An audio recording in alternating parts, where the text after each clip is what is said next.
നമ്മുടെ ഇതിനകത്ത് വീഡിയോയ്ക്കകത്ത് നിറയെ കാര്യങ്ങൾ വൈപ്പിൻ ബീച്ചിനെ കുറിച്ച് എഴുതി വന്നിട്ടുണ്ടായിരുന്നു. അതൊക്കെ നിങ്ങൾ വായിച്ച് കാണുമെന്ന് വിചാരിക്കുന്നു. അങ്ങനെ നിങ്ങൾക്ക് വൈപ്പിൻ ബീച്ചിനെ കുറിച്ചുള്ള ഏകദേശം ഐഡിയ ഒക്കെ കിട്ടിക്കാണും. നമ്മളപ്പോൾ ഇന്ന് വൈപ്പിനിൽ വന്നിരിക്കുന്നത് കുറച്ച് മീൻ വാങ്ങാൻ വേണ്ടിയിട്ട് മാത്രമാണ്. അപ്പം നമുക്ക് മീൻ വാങ്ങാനുള്ള സ്ഥലം എത്തിയിട്ടുണ്ട്. നമുക്ക് കുറേയേറെ മീൻ കാണാം. ഇവിടെയാണ് ഹാർബർ എന്നുള്ളത്. ഇവിടെയാണ് നമ്മുടെ മീൻ മാർക്കറ്റ്. നമ്മൾ കാറ് ഇവിടെ പാർക്ക് ചെയ്തിട്ട് അങ്ങോട്ട് നടന്ന് കിട്ടുന്നവരാണ്. അപ്പം ഇവിടെ സൈഡിലിരുന്നും ചെറിയ ചെറിയ രീതിയിൽ ആൾക്കാർ മീൻ വിൽക്കുന്നുണ്ട്. മീനൊക്കെ വാങ്ങാറുണ്ട്. അത് കൂടാണ്ട് വലിയ കടകളിൽ വിൽക്കുന്നുണ്ട്. ഇത് കല്ലുമ്മക്കായാണ്. അവിടെ ഇരുന്ന് എടുത്ത് അതുപോലെ തന്നെ ഇരുന്നവർ അപ്പൂപ്പനിരുന്ന് വിൽക്കുന്നതാണ്.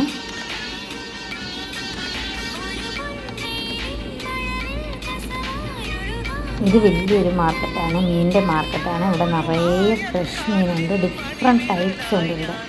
നമുക്ക് ഏത് മീൻ വേണേലും നല്ല ഫ്രഷായിട്ട് വാങ്ങിക്കാൻ പറ്റും. കൊച്ചിയിൽ മോസ്റ്റ്ലി കിട്ടുന്ന മീനകത്തൊക്കെ വിഷമുണ്ട്, കുറേ നാളിരിക്കാൻ വേണ്ടി വെച്ചിരിക്കുന്നു, അങ്ങനെയുള്ള പ്രശ്നങ്ങളാണ്. പക്ഷെ ഇവിടെ വന്നു കഴിഞ്ഞാൽ നമുക്ക് ഫ്രഷായിട്ട് തന്നെ കിട്ടുന്നതാണ്.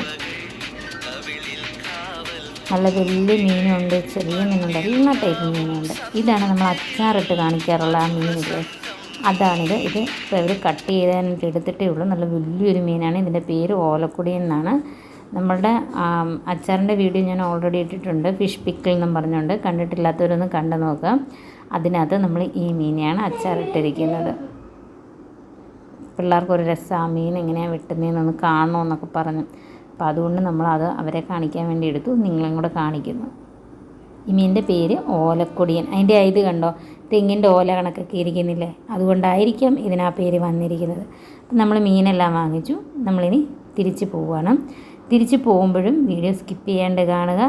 നമ്മുടെ ഏറ്റവും വലിയ ഒരു റെയിൽവേ ബ്രിഡ്ജായിട്ടിരുന്നതായിരുന്നു നമ്മുടെ കേരളത്തിലെ ഈ വൈപ്പിനിലെ റെയിൽവേ ബ്രിഡ്ജ്. ഇപ്പം നമ്മുടെ റെയിൽവേ ബ്രിഡ്ജിന് സെക്കൻഡ് പ്ലേസിലേക്ക് വന്നിരിക്കുകയാണ്. ആ റെയിൽവേ ബ്രിഡ്ജ് ഞാൻ കാണിക്കാം. അതിനെക്കുറിച്ചുള്ള ഡീറ്റെയിൽസും ടെക്സ്റ്റിൽ എഴുതി വരുന്നതാണ്, നിങ്ങൾ വായിച്ചോളുക.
നിങ്ങൾ കണ്ടു കാണുമല്ലോ നമ്മുടെ ഈ വൈപ്പിനിലെ റെയിൽവേ ബ്രിഡ്ജ്. ഇതാണ് ഇന്ത്യയിലെ സെക്കൻഡ് ലോങ്ങസ്റ്റ് ബ്രിഡ്ജ്.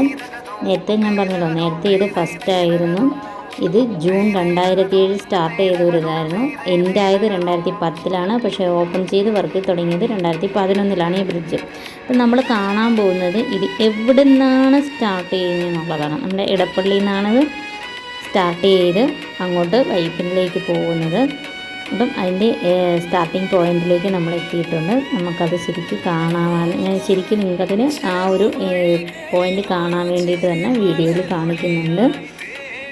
പറ്റുമെങ്കിൽ ഇത് നല്ലൊരു പ്ലേസാണ്, പോയി കാണാം. ഇത് ഈവനിങ് ടൈമിൽ പോകാനാണെങ്കിൽ നല്ല സൂപ്പറാണ്. ഫുള്ളും നമ്മൾ ഈ പോകുന്ന റോഡിൻ്റെ സൈഡ് ഫുള്ളും നല്ലൊരു നിറയെ മരങ്ങളും ഈ കായലിൻ്റെ ഈ ഭാഗവും എല്ലാം ചേരി വരുന്നതുകൊണ്ട് നല്ല ഭംഗിയാണ് നമുക്ക് പോയി കഴിഞ്ഞ് കഴിഞ്ഞാൽ. ഹൈവേയും കൂടെ ആയതുകൊണ്ട് നടുക്ക് ചെടികളും ഒക്കെ വെച്ച് നിറയെ പൂക്കളും ഒക്കെ ആയിട്ട് നല്ല ഭംഗിയായിട്ടുള്ളൊരു സ്ഥലമാണ്. പോയി കാണാം. അവിടെ ഇനിയും കുറേ സ്ഥലങ്ങൾ കാണാനായിട്ടുള്ള പഴയ കാലത്തെ പോർച്ചുഗീസൊക്കെ വന്ന ആ സമയത്തെ കോട്ടകളും ഒക്കെയുണ്ട്. കാണാൻ പറ്റിയൊരു സ്ഥലമാണ്. എല്ലാവരും മിസ് ചെയ്യേണ്ട പോയി കാണുക. നമ്മുടെ ഈ വീഡിയോസ് ഇഷ്ടമായെങ്കിൽ ചാനലൊന്ന് സബ്സ്ക്രൈബ് ചെയ്ത് സപ്പോർട്ട് ചെയ്യുക.